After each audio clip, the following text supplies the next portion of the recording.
নমস্কার বন্ধুরা, সুলেখা রান্নাঘরে সবাইকে। তা চলুন, এই যে সন্ধ্যাবেলা একটা মুখরোচক খাবার চিড়ে দিয়ে বানিয়ে দেখাচ্ছি। একদম শুকনো। তা চিড়েটা হলো মোটা না, একদম পাতলা চিড়ে। তা কীভাবে বানাচ্ছি দেখো। প্রথম আমি চিড়েটা শুকনো খোলায় ভেজে নেবো। আর এটা বসিয়েছি এবং চিড়েটা ঢেলে দিচ্ছি। তা দেখো চিড়েটা ভালো করে একদম নিয়ে দিয়ে গ্যাসটাকে ভালো করে ভাজা হয়ে গেছে। তাই কিরম ভাজাটা লাভাবে আমি দেখাচ্ছি। হাতে নিয়েছি, নিয়ে দেখো জিনিসটা পুরো গুঁড়ো হয়ে যাচ্ছে একদম, মানে এরকমই হয়ে যাবে। একদম শুকনো খোলায় কিন্তু ভাজা হয়েছে। দেখো এইটুকুনি তেল আমি দিচ্ছি কড়াইতে, 2 চামচের মতো। এটা সাদা তেল। ঘরে দেখো নারকেলটা শুকনো করে নিয়েছি, এই নারকেলটা প্রথম দিয়ে দিচ্ছি।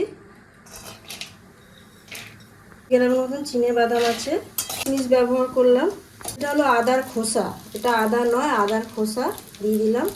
একটু কারি পাতা, চায়ের সাথে মুখরোচক খাবার। এবার কি কি মশলা দিচ্ছি দেখাচ্ছি। এই বাদামটা হলো কিনা, বাদামটা আমি একটা মুখে দিয়ে দেখেছি, ভাজা হয়ে গেছে। এবারে দেখো একটু স্বাদ মতো নুন দিয়ে দেবো,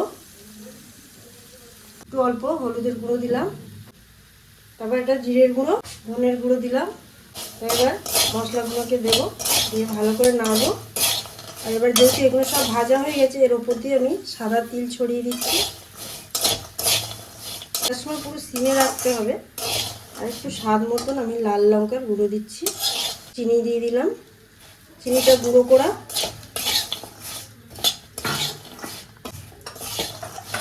এবার ওই ভাজা চিড়েটা দিয়ে দেবো।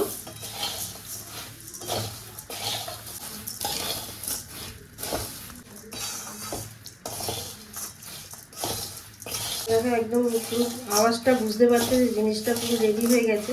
আর এই গরম কড়াতে আমি ঠান্ডাটা করব, ঢেলে নেবো না অন্য জায়গায়, ঢাকনাও দেবো না, এরকম খোলা থাকবে। পুরো ঠান্ডা হয়ে গেলে তারপরে দেখাচ্ছি।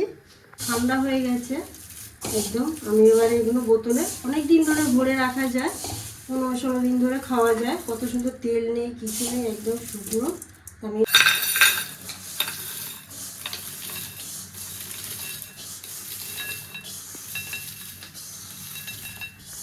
তো দেখো মুখরোচক একদম শুকনো চিড়ে ভেজে এইভাবে আপনারা বাড়িতে বানিয়ে ফেলুন। আর এই শীতকালে সন্ধ্যাবেলা একটু মুখে দিলেই ভালো লাগবে, দেখবে বাচ্চার থেকে বড় সবাই খাবে। আর দেখে যদি ভালো লাগে অবশ্যই চ্যানেলটাকে সাবস্ক্রাইব করবেন, লাইক করবেন আর কমেন্ট